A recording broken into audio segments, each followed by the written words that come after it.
With some breaking news at this point of time. Sitting Venezuelan president is in the United States of America's court. Maduro is right now in New York court and the court hearing has begun. Maduro has pleaded not guilty in court and Maduro faces a slew of charges: narco-terrorism charge, conspiracy to carry attacks against the United States of America.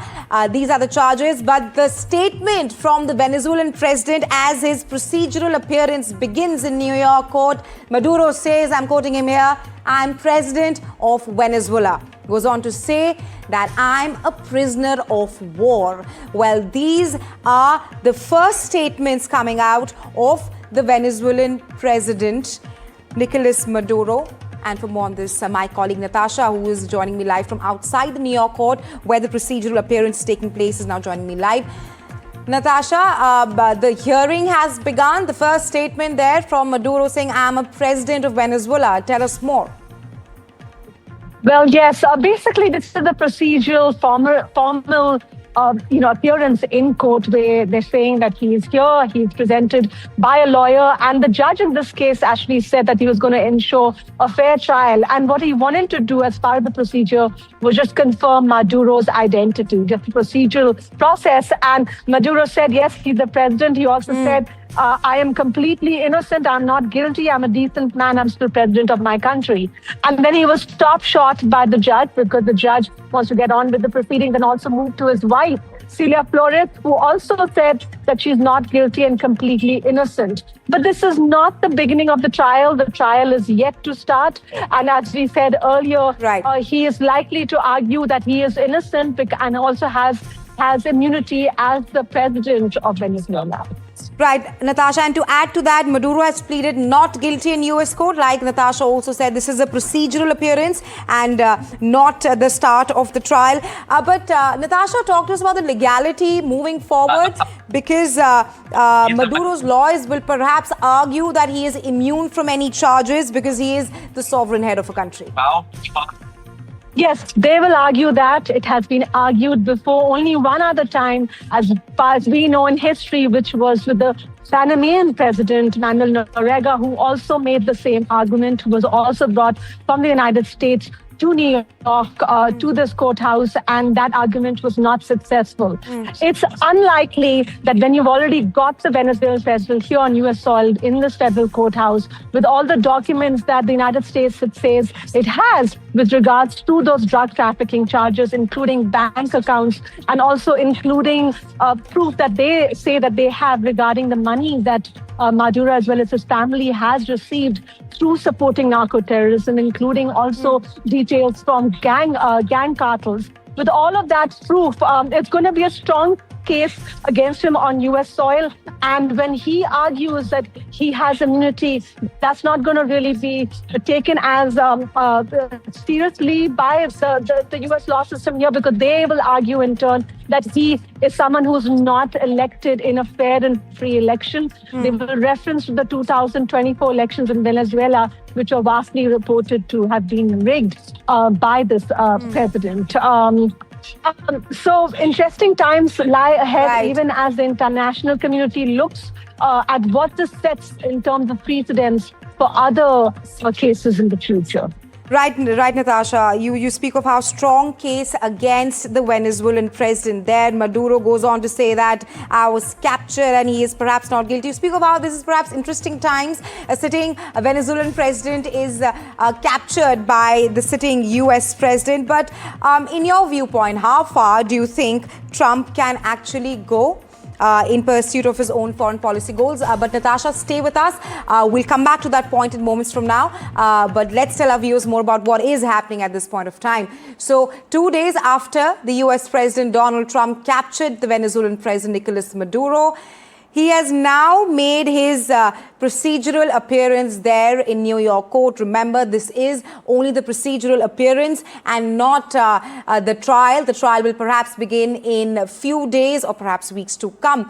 But the visuals on your screens right now are the dramatic visuals of the deposed Venezuelan president wearing an orange jumpsuit, guarded by the security officials there. He was rather being transferred from an armored vehicle signal to a helicopter. These are the visuals which came earlier in the day today, before the procedural appearance began there in New York. But the visuals on your screens right now, it shows dramatic images of Maduro with his wife being escorted by the officers under heavy security. Now, Maduro's arrival in New York follows his dramatic seizure in Caracas during a shock US military operation which happened over the weekend. Maduro and his wife are now charged in the US with narco-terrorism, conspiracy, cocaine importation conspiracy, and weapons offenses. US officials have now accused him of leading a criminal network while in power. And yesterday, Trump said that America will tap into Venezuela's vast oil reserves and has also now issued new threats against Colombia, Mexico, Cuba, and even Greenland. Listen in to what the US President Donald Trump has been saying on this. It was dark and it was deadly, but captured along with his wife, Celia Flores, both of whom now face American justice. Maduro and Flores have been indicted in the Southern District of New York, it's Jay Clayton, for their campaign of deadly narco-terrorism against the United States and its citizens. Maduro and his wife will soon face the full might of American justice and stand trial on American soil. All right, my colleague Natasha is joining us live from New York, and she's still here with us. Natasha, the point that you made earlier, that this perhaps interesting times right now, a sitting Venezuelan president attacked and captured by Trump. Talk to us about how far do you think Trump will go in pursuit of his own foreign policy goals? Because we've also been seeing how Trump has also issued an ultimatum of sorts to Greenland and Cuba.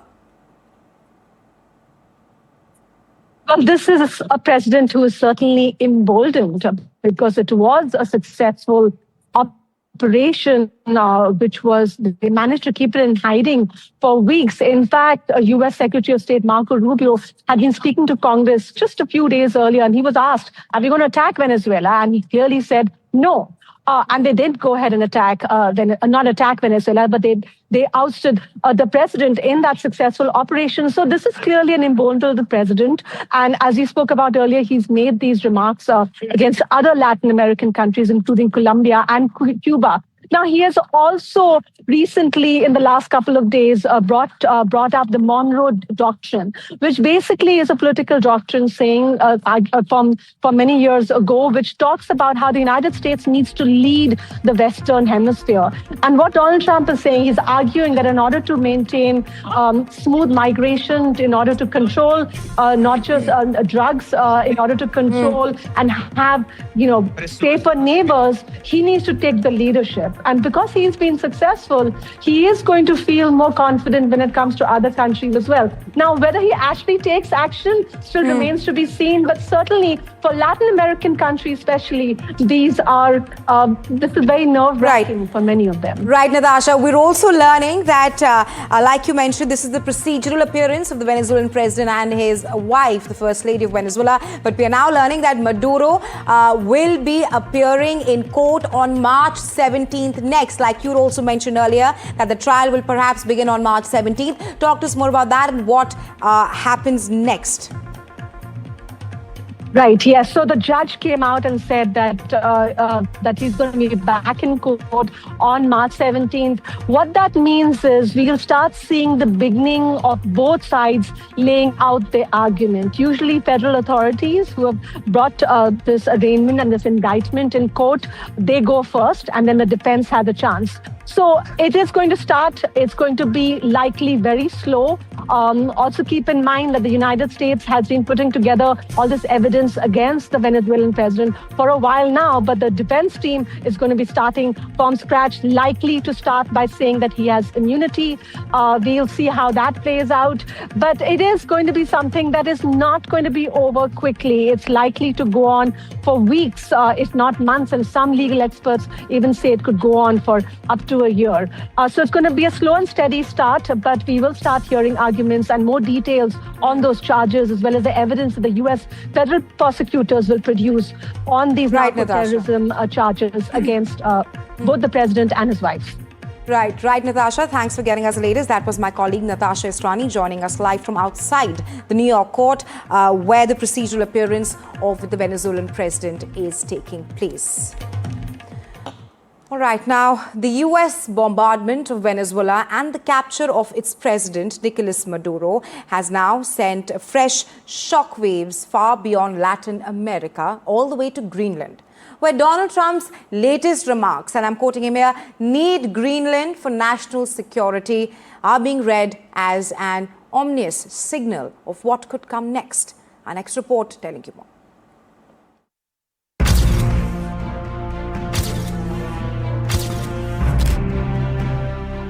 The world's focus is on Latin America at the moment, with Donald Trump issuing a warning to new Venezuelan leader Delcy Rodriguez that she could pay a very big price, probably bigger than Maduro, if she doesn't do what's right.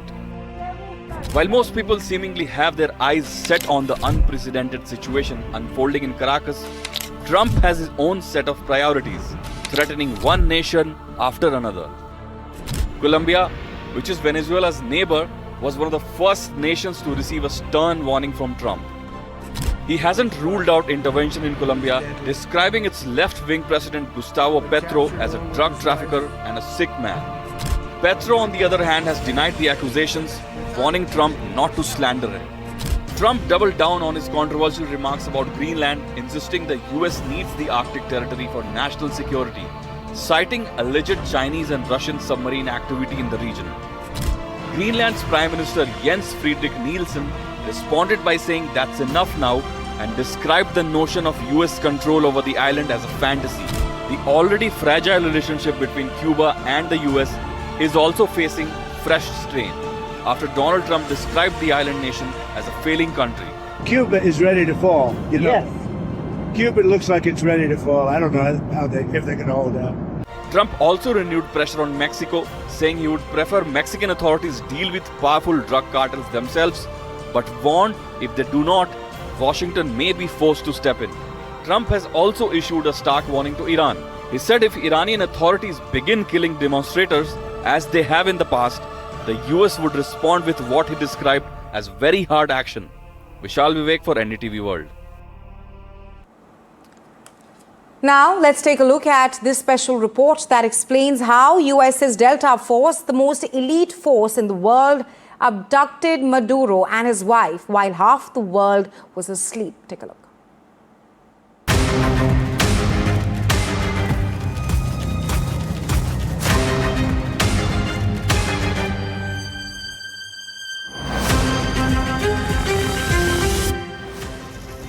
In the shadows of America's defense stands one of the most elite units in the world, Delta Force. Officially known as the 1st Special Forces Operational Detachment Delta, this secretive US Army unit was founded in 1977 by Colonel Charles Beckwith, inspired by the British SAS to combat the rising threat of global terror. Delta operators are the best of the best, hand-selected from Rangers, Green Berets and beyond. They undergo grueling training in counter-terrorism, hostage rescue, direct action raids, and high-value target captures. From the intense Battle of Mogadishu in 1993, immortalized in Black Hawk Down, where Delta snipers earned medals of honor defending downed pilots, to the raid that eliminated the ISIS leader Abu Bakr al-Baghdadi in 2019.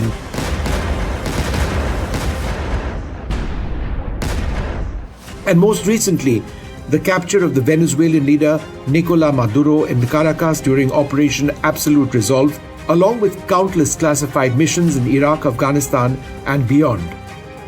Delta Force operates under the Joint Special Operations Command, striking swiftly and silently when ordered to deploy. They are the tip of the spear, unseen, often unstoppable, and some say without equal, America's ultimate shadow warriors. Vishnu Shom for NDTV. All right, on that note, we slip into a very short break, but come right back. Lots stand up for you here on NDTV 24/7.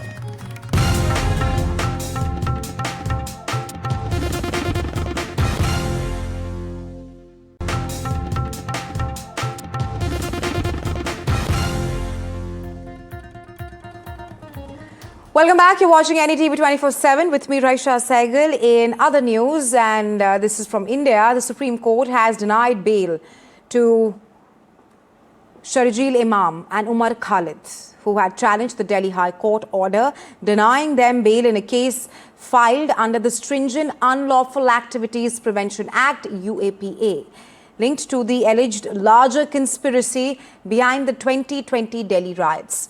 The Supreme Court, however, granted bail to 5 others named in the case. They are Gulfisha Fatima, Miran Haider, Shifa ur Rahman, Mohammad Salim Khan and Shadab Ahmad.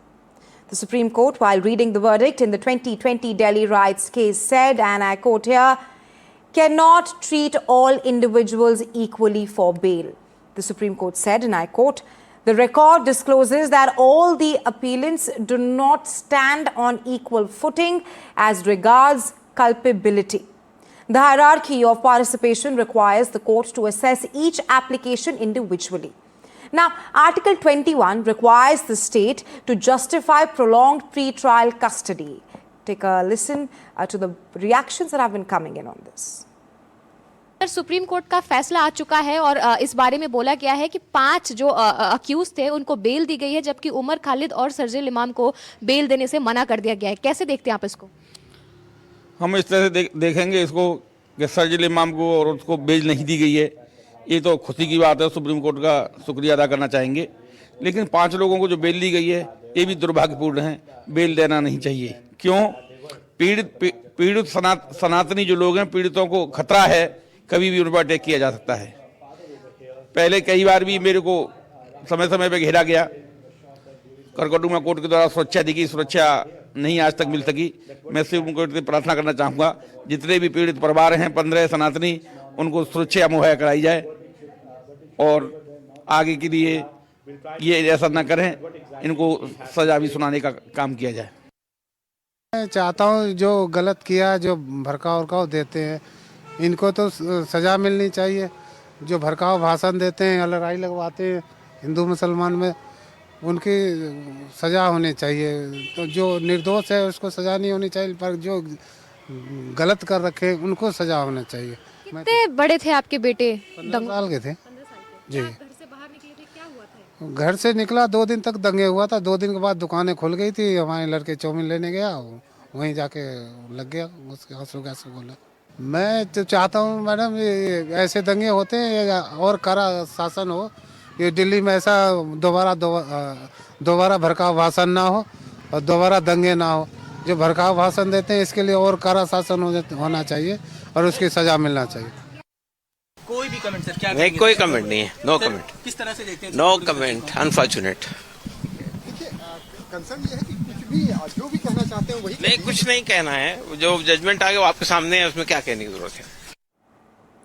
All right, listen into some political reactions that have also been coming in on this big top court verdict, where there's been where the Supreme Court has granted bail to 5 others, but not to Umar Khalid and Sharjeel Imam.